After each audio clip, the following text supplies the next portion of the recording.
Tiny nation, big destination.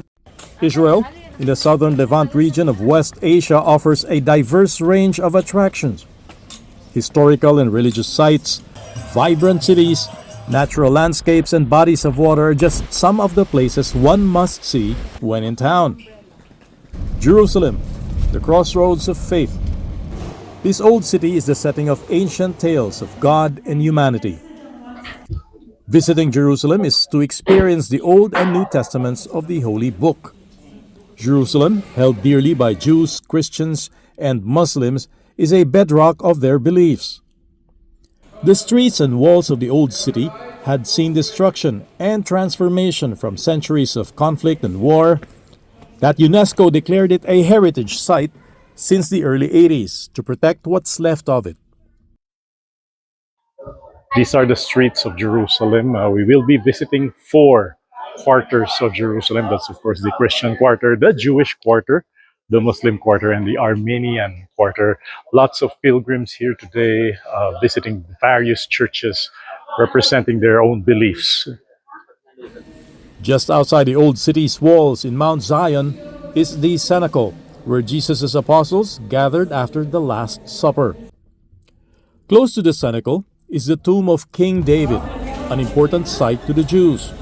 Men, regardless of belief, need to put on a kippah to enter. Christian pilgrims are drawn to the Church of the Holy Sepulchre, or the Church of the Resurrection. It houses the sites of the crucifixion of Jesus Christ, as well as his tomb. The Eastern and Oriental Orthodox churches and the Roman Catholic Church share this sacred site, which also enshrines the place where Jesus' body was laid after crucifixion, or the stone of the anointing. For Jews, the last remaining portion of the Second Temple, destroyed by Romans in 70 CE, is an important site. The Western Wall, or the Wailing Wall, is a spot where pilgrims come to offer prayers, often written in small notes and tucked in the cracks of the walls. Bodies of water around Israel are religious sites in themselves. One of these is the Jordan River, which flows through parts of Israel, Jordan, the Palestinian territories, and southwestern Syria. This narrow tributary draws people who wish to be baptized in its waters.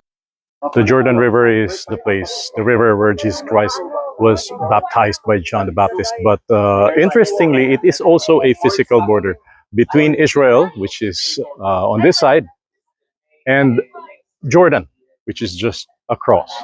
As a shared border between two countries, one must be careful not to stray into territorial boundaries. From River Jordan, we head to the Dead Sea. Situated between Israel and Jordan, the Dead Sea has been known as the lowest point on Earth. Its high salt concentration is inhospitable to marine life and makes one float easily when wading or dipping in its warm waters.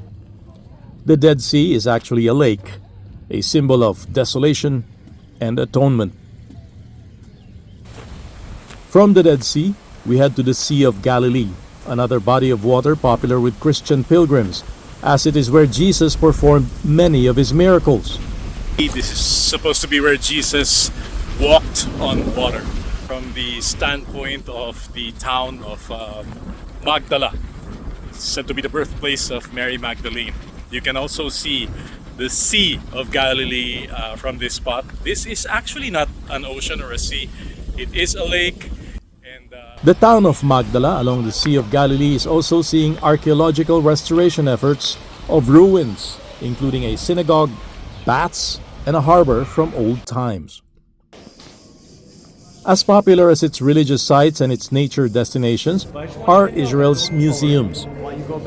Jerusalem's Yad Vashem Museum holds memories of Jewish persecution in Nazi-controlled Europe in World War II. Yad Vashem is a journey into the Holocaust, from the alienation of Jews from European society to the final solution, which involves extermination of 6 million of them.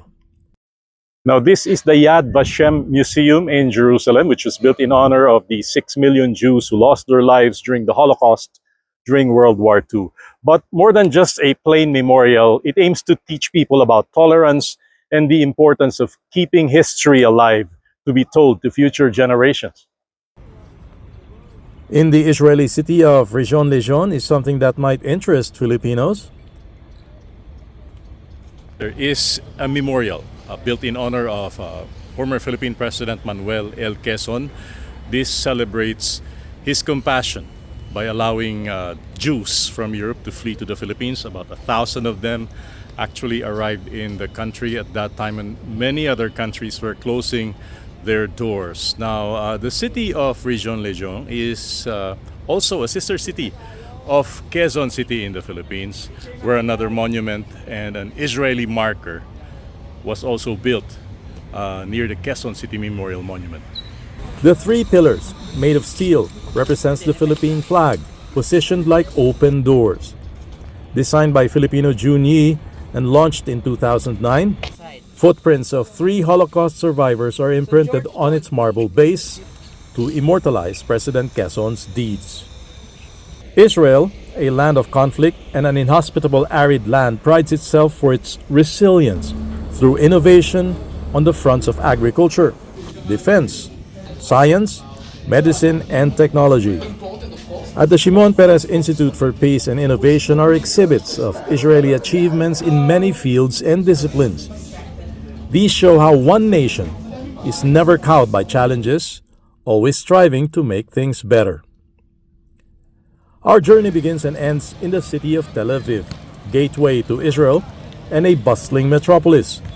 Tel Aviv is the center for innovation, modernity, and the heart of Israel's burgeoning economy.